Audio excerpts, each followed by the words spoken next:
J'arrive sur le rucher de Crosne. Malheureusement aujourd'hui j'ai pas réussi à venir dans la journée. Là il est peut-être 6 heures déjà. Donc à 6 heures je vais rien faire, je vais pas ouvrir les ruches à 6 heures. Parce que je suis sûr de me faire allumer. Alors je me suis rabattu sur les frelons. Je me suis dit que j'allais venir voir s'il y avait des frelons. Et là à travers la grille, ben, j'en ai vu un. Donc je vais m'approcher pour voir. Hop hop hop. Beaucoup d'abeilles sur la porte de la ruche horizontale. Et là un frelon devant cette ruche qui fait déjà du vol stationnaire. On le voit, hein, je pense. Et j'en ai vu un autre. Ici sur la ruche panier. Le voilà. Je trouve qu'il est de bonne taille. Compte tenu que c'est le début de saison. Il me semble de bonne taille quand même déjà. Bon, c'est parce que j'ai plus en tête les frelons de fin de saison sûrement.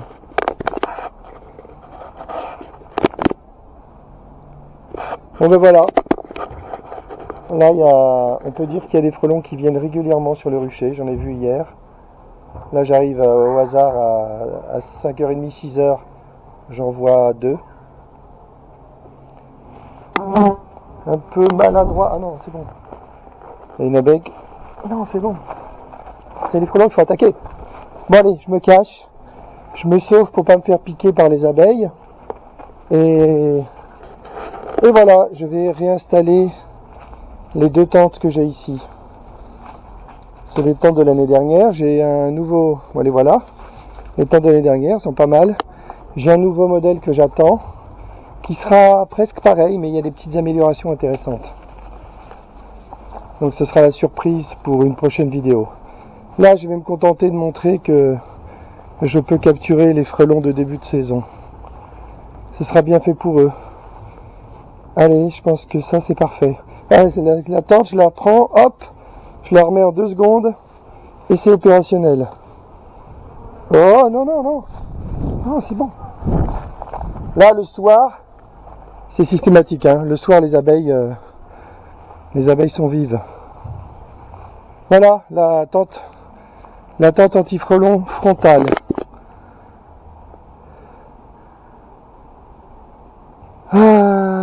Beaucoup d'abeilles. Alors, dans un premier temps, il va y avoir une certaine confusion chez les abeilles. Elles vont avoir tendance à monter dans la tente. Alors on voit que là, c'est pas bien positionné. C'est bon. Là, c'est pas bien positionné. Il faut que je pousse la ruche. Allez, c'est parti.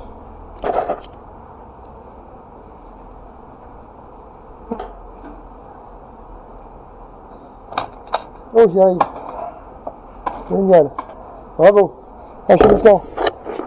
J'ai réussi. Donc là, la ruche déborde un peu, ce qui va me permettre de rapprocher la tente. Bon, on voit en haut, hein, ce que je disais tout de suite. Il y a énormément d'abeilles qui vont se retrouver en haut de la tente. Donc il y a besoin d'un temps d'adaptation de quelques heures pour qu'elles comprennent qu'il faut qu'elles passent par la porte.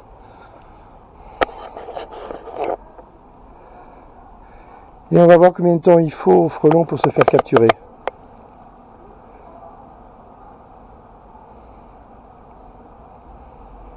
J'attends qu'il y ait un peu moins d'abeilles parce que j'ai pas envie de me faire trop piquer là. Et je dois rapprocher la tente de la ruche. Il y a un frelon qui tourne devant. Une abeille qui vise le téléphone, qui n'est pas un téléphone. Qui vise la caméra, je ne sais pas pourquoi. Je me sauve avant de... Oh non, elle me suit.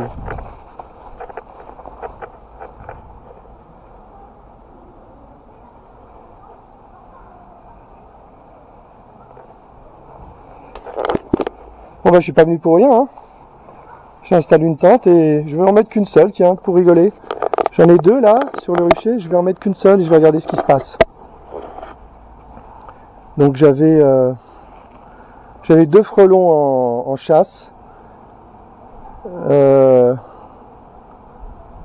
sais pas s'il y en a déjà un en haut, je vais regarder. Non, c'est un faux bourdon. Très gros.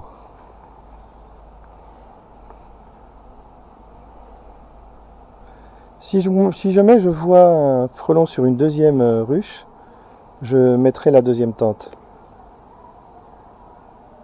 Aïe aïe aïe, ça pique? Qu'est-ce qui me pique? On voit bien, hein, toutes les abeilles en haut de la tente. C'est très très temporaire. Bon ben, je vais revenir demain et je montrerai que les abeilles ne montent plus dans la tente. Elles vont directement par la porte. Donc là je rappelle, hein, je vais faire des rappels sans arrêt. Mais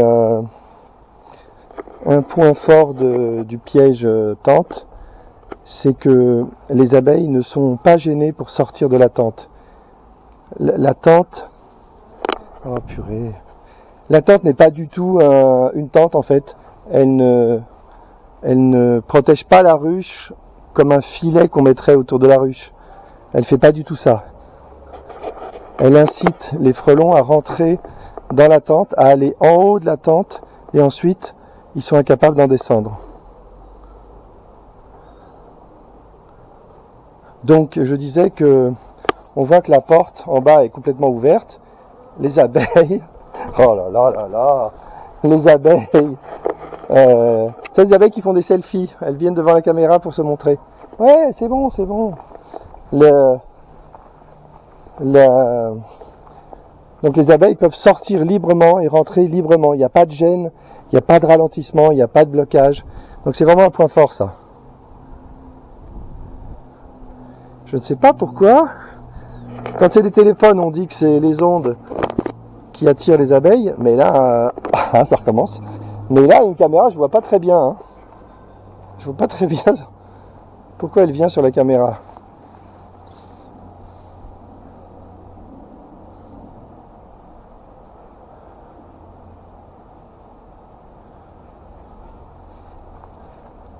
Je ne vois plus les frelons. Si, j'en vois un qui est sur le côté là.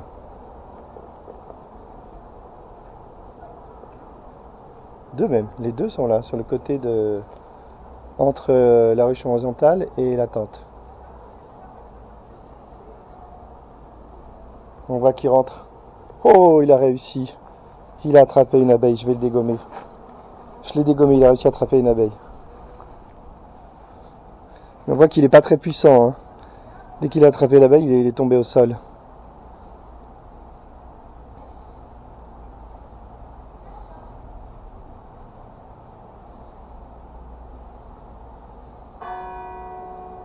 Bon, dès que les abeilles vont comprendre ce qui se passe, elles vont sortir de manière plus régulière de la ruche et de la tente.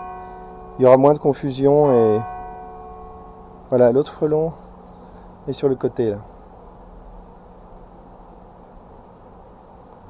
Je pense qu'il faut que j'empêche les abeilles de sortir par le toit de la ruche horizontale. Il est devant là.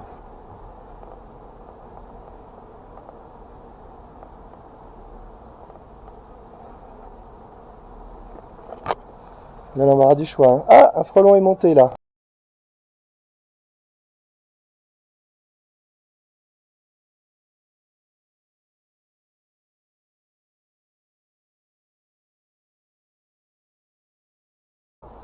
Oh oh! Premier frelon de la saison à se faire capturer.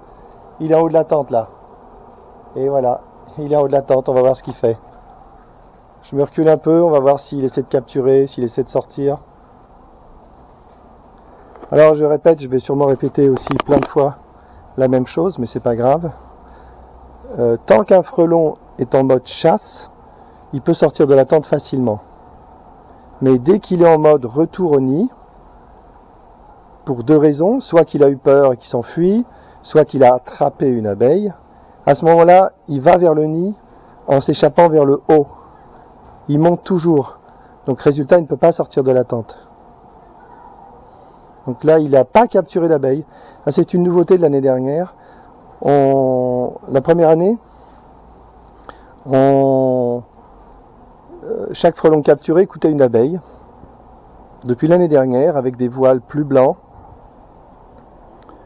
On a des frelons, beaucoup de frelons qui se font capturer sans même avoir capturé une abeille. Ils se retrouvent en haut de la tente et ils ne peuvent pas s'échapper. Donc on voit là que ça ne s'accumule pas en haut de la tente. Les abeilles traversent sans difficulté le tissu maillé. Alors détail de construction, le tissu maillé est noir, c'est très important parce que ça empêche les frelons d'attaquer les abeilles par le haut. Les frelons détectent les abeilles par contraste, c'est noir sur blanc, alors là ils sautent dessus. Mais là, comme le filet est noir, c'est plus difficile pour les frelons d'identifier l'abeille et pour le coup, ils n'attaquent pas par le haut. Heureusement, parce que sinon le piège ne fonctionnerait pas. La raison, c'est que les abeilles seraient ralenties en sortant et c'est à cet endroit que les frelons attaqueraient naturellement.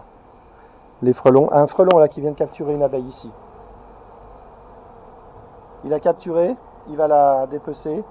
Dommage, petite abeille. Et il va s'envoler vers le haut de la tente. Oui, c'est bon, c'est bon. Oui, c'est bon. Je pars. Ah, les abeilles à cette heure-là, ça rigole pas. Hein.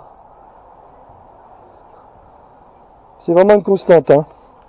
Les abeilles en fin d'après-midi, elles sont pas commodes. Hein. Voilà, le frelon est toujours au même endroit. Il prend un certain temps pour découper. Oui. Il prend un certain temps pour découper l'abeille et ensuite il va s'envoler, il va aller vers le haut. Là où il est placé, il a très peu de chances de partir par la porte. Donc en gros, il est foutu. Ces abeilles. C'est dommage, j'aurais vraiment voulu venir plus tôt. Mais avec le boulot, j'ai pas pu. J'avais des trucs à faire importants. Et l'abeille me tourne autour. Ah, pourtant je voudrais bien filmer le départ du frelon. C'est quand même les premières captures de la saison, c'est pas rien. Hein. Là, on voit bien le frelon qui découpe l'abeille, prend son temps. Ici.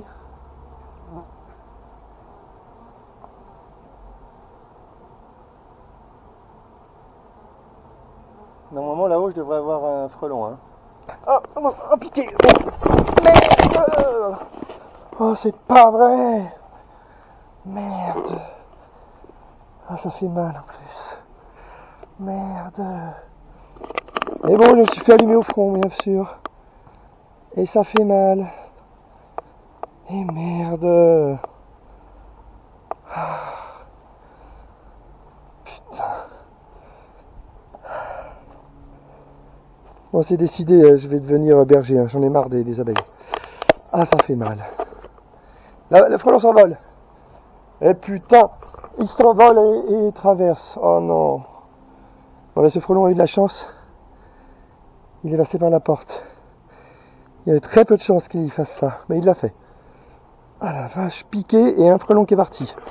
Eh ben, c'est pas bien. Allez, j'essaie de me reconcentrer. Je vais me mettre derrière et je vais observer là-haut si le frelon est toujours dans la tente. Ah la vache. Et ça recommence.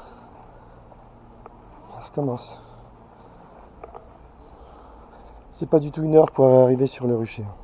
Vraiment. Putain, ça fait mal des fois. Hein. Ouais, puis ça continue. Mais je sais pourtant, à 6 heures, on va pas sur le rucher. Merde. Je vais me consoler en cherchant le frelon dans la tente. J'espère que cette tente est étanche, elle a l'air. Hein. Je le vois pas le frelon en tout cas.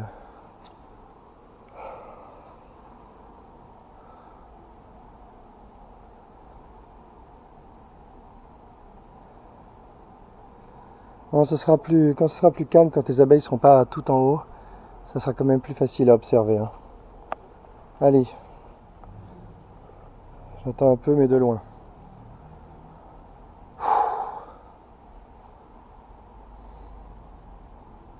Ah ouais, il faut aussi que je rapproche la tente de la ruche. Ça, j'ai envie de le faire. Parce que je vais partir. Et demain, bah, ça marchera beaucoup mieux si ça marchera beaucoup mieux si la tente est au contact. Voilà l'idée. Voilà, il faut que je fasse ça. Ah non. Ah non, ça attaque. Ça attaque sérieux là. C'est peut-être le frelon qui les énerve en plus du soir. Je crois que je vais être obligé de laisser tomber.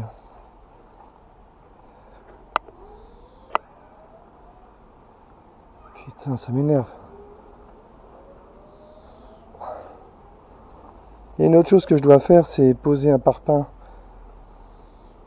devant la tente pour pas que ça tombe trop avec le vent.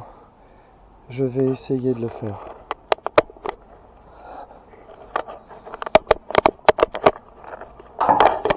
Voilà.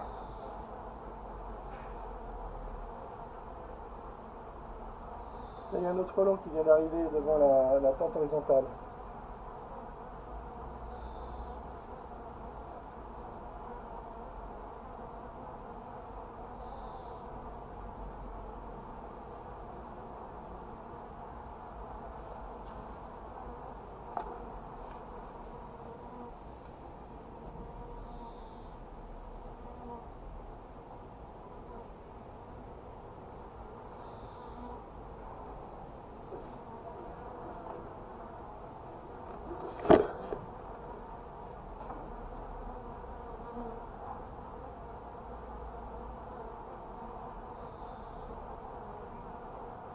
Ah, j'ai remonté la tente, le parpaing la stabilise un peu et j'ai envie d'ajuster la partie droite du voile. Allez, c'est parti. Hop, j'ai presque réussi, c'est pas mal, c'est pas mal.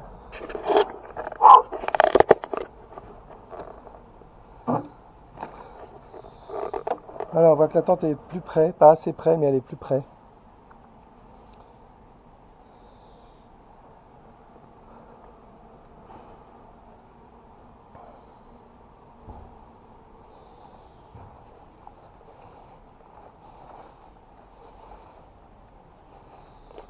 C'est terminé, je viens plus à 6 heures, c'est fini.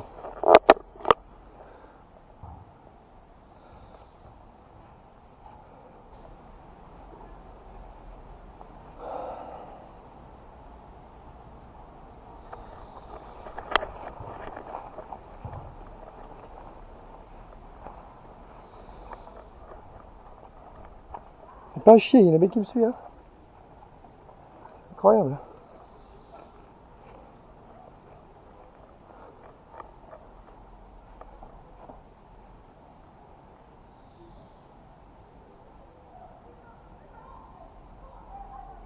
Je vais pousser le parpaing. Pas mal. Il est mieux le parpaing là. La tente est toujours pas assez contre la ruche, mais là c'est plus très important là. C'est plus très grave. D'ailleurs si je regarde bien, purée c'est des faux bourdons de folie là. Ouais. Ah ils sont gros hein.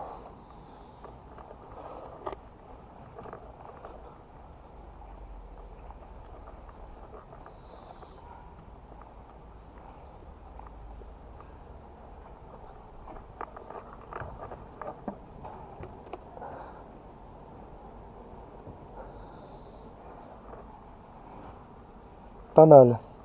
Je vais peut-être pousser un peu la ruche. C'est peut-être ça la solution.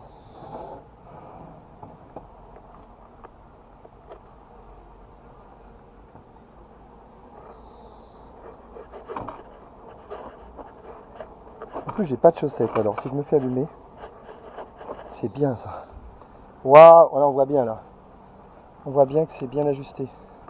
Là. Ah c'est mieux.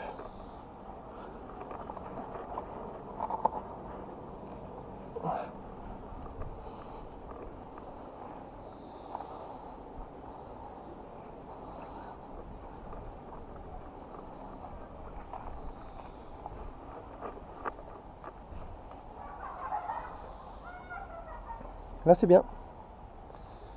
J'ai plus qu'à revenir demain dans la journée et regarder si j'ai capturé des frelons, mais j'en suis sûr.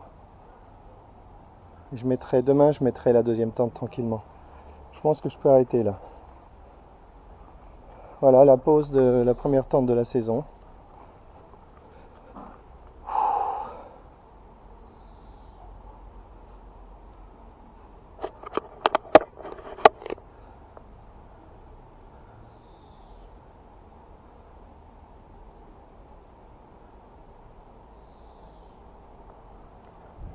Allez, j'arrête la vidéo. Assez pour aujourd'hui.